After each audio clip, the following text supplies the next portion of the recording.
rebels and soldiers in Sierra Leone plundering Freetown, I was tempted to return to the army. All I needed to do is put on some of my old army clothes. I knew the manner, I knew the walk. It would be very easy just to blend in, but I refused to do so. In fact, I risked my life to get food for my family. You couldn't just go to the grocery store anymore.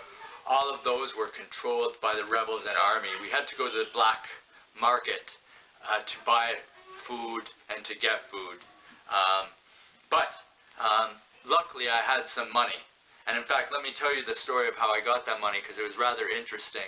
Before the rebels and soldiers came to Freetown, Dr. Kamora from my old camp said the United Nations were looking for people who've experienced the war in Sierra Leone to speak about what it was like to be a child soldier.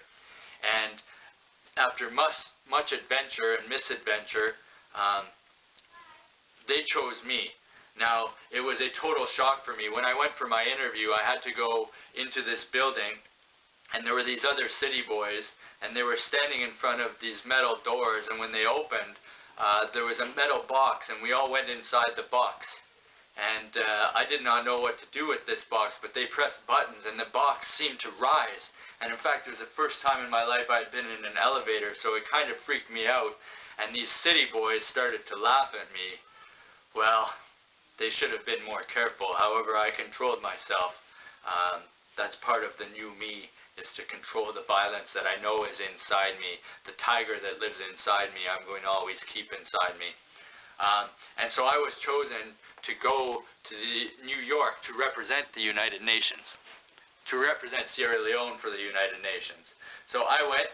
I was wearing my best t-shirt, a pair of slacks.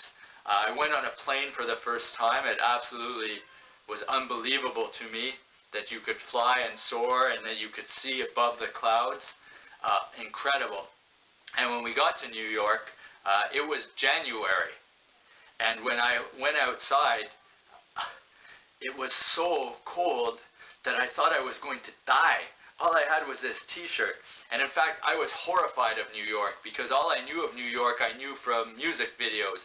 I was sure that I was going to get killed in a drive-by shooting. All I knew was Ice Cube and Eazy-E and NWA. This was my version of New York. However, I went to this conference at New York. I enjoyed staying in a hotel room, except it was blistering hot in the hotel room. I figured out later that there was a radiator that you could adjust the heat, but I stayed in the hotel room and sweated, but loved it. It was the first time in my life I had a room to myself.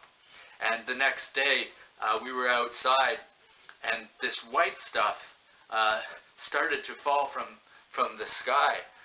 The closest thing that I had seen to this would be cocaine, and I thought perhaps this is where the cocaine came from, but in fact it was snow. It was the first time in my life I had experienced that.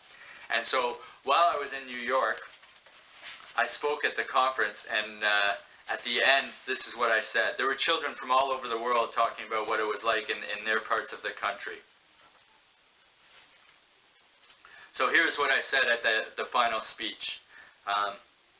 I had a speech that had been written for me in Freetown, but I decided to speak from my heart instead. I talked briefly about my experiences and the hope that the war would end, but it was the only way that the adults would stop recruiting children. I began by saying, I am from Sierra Leone, and the problem that is affecting us children is the war that forces us to run away from our homes, lose our families, and aimlessly roam the forests. As a result, we get involved in the conflict as soldiers, carriers of loads, and in many other difficult tasks. All this is because of starvation, the loss of our families, and the need to feel safe and be part of something when all else is broken down. I joined the army really because of the loss of my family and starvation. I wanted to avenge the deaths of my family. I also had to get some food to survive, and the only way to do that was to be part of the army. It was not easy being a soldier, but we had just had to do it. I have been rehabilitated now, so don't be afraid of me. I am not a soldier anymore. I am a child. We are all brothers and sisters. What I have learned from my experience is that revenge is not good. I joined the army to avenge the deaths of my family and to survive, but I've come to learn that if I am going to take revenge, in that process I will kill another person whose family will then want revenge, and then revenge and revenge and revenge, and it will never come to an end. So I received a standing ovation for my words at the United Nations, and while I was there, I met a woman who was a storyteller. I loved stories, and we went out for dinner, the whole group of us, and her name was Laura Sims. And when we left, we exchanged contact information. I would send her letters, she would send me letters, and she was sending me money this whole time that I was in Sierra Leone with my uncle and his family. So I had saved up the money that she had sent me. She was a wonderful woman, and she wanted to help my country and help me personally. I really respected her. Little did I know then that she would become my adopted mother. So when things started to go really bad in Sierra Leone, and me and my brother Ali, we would be dodging bullets. There were gunships in the air, student protests. The helicopters would come in and massacre the students. It was utter and absolute chaos and violence. However, I had a little bit of money and I was able to get food, so at least our family could survive, at least temporarily. Much to my sorrow, and again, a horrible loss for me and my family. My uncle fell ill. One of the most beautiful and caring people I've ever met in my life. He fell ill. The type of illness that in any other situation we would have gone to a medical clinic, he would have received some medicine, he would have been absolutely fine. But the rebels and the soldiers who came into the town, there was no way to access these services. There were no doctors anymore. All the clinics were raided, all the drugs taken by the rebels and soldiers. And so my uncle died, and we had to bury him. At this point things were desperate, and I did not know what to do. I felt terrible for my family, but I felt the draw of the military, and I thought, I am not going to survive this situation. So out of desperation, I made a phone call to Laura Sims, the woman that I had met in New York. And I said, if I can make it out of Freetown, if I make it out of Sierra Leone, can I stay with you? And she said yes. And I said, are you serious? Because I am serious. If you say yes, I need that. And she said, yes, you can stay with me. And so I packed up my very few belongings and the money that I had left, and I said goodbye to my family. I felt horrible leaving them, but I didn't see a choice. I was not going to survive. The anger inside of me was coming out, especially after my uncle's death, and I knew where that road led, and I refused to go down that path again. So I walked out of Sierra Leone, snuck out in the middle of the night with a few other people, and got on a bus that arranged to take us to Conakry in Guinea. Now the horror of this situation was every 5 kilometers we were stopped at checkpoints and humiliated, things taken from us, money taken from us. My belt buckle, which featured a Rasta lion that I loved, that was taken from me. The soldiers looked into my eyes, and I think they knew where I was coming from. I was forced to basically beg them for the opportunity to continue. Other people, when they ran out of money to pay at the checkpoints, they were taken off the bus and just left there. I would have loved to help them, but I needed to keep everything that I could to make it through. However, finally, after many, many checkpoints and lots of close calls, I crossed the border into Guinea, and I ended up at the Sierra Leone embassy in Guinea.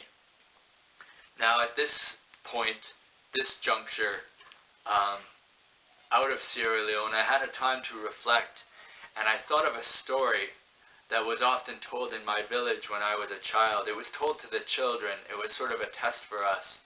The village elder would say, you were hunting and you were aiming your gun at a monkey, but the monkey says to you, if you shoot me, your mother will die. If you do not shoot me, your father will die. And we were forced to make a choice.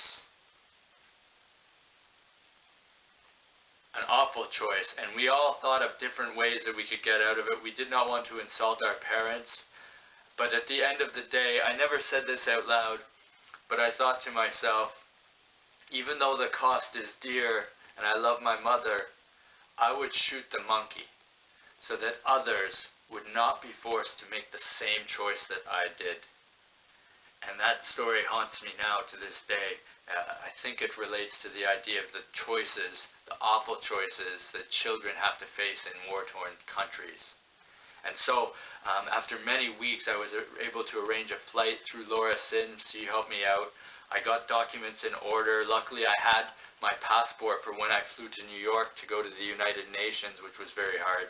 You need a birth certificate to have a passport. Well, who in my country has a birth certificate? And those who did, forced out of their villages, leaving all their documentation behind, so they can't even become refugees to other countries because they have no birth certificate, no passport, no visa. Terrible situation, but I made it to New York, and I stayed with Laura Sims, and now I dedicate my life to stopping children being used as soldiers. This is my life now. I work for the United Nations as a spokesperson against child soldiers. I do guest speaking on the subject matter. My whole life is dedicated now to in some way trying to make amends for the awful things that I have done. When I wake up in the morning now, I still have nightmares. I'm still haunted by what happened. But I am happy for the life that I have in New York, and I am happy that I have a chance to perhaps prevent other children from having to go through what I have gone through. And so, that is my story. I hope that you have learned something from it. I leave it to you to judge me as you will. I hope you feel that I've been honest with you, if nothing else. And now I understand that Mr. Rama and Miss Hunter, thank you for having me today. I have an assignment for you guys to work on, so go grab your book, grab your assignment, work well. If I had the resilience to get through what I had to get through, I hope that you have the resilience in your own lives, because you have struggles as well, that you can get through what you need to get through as well.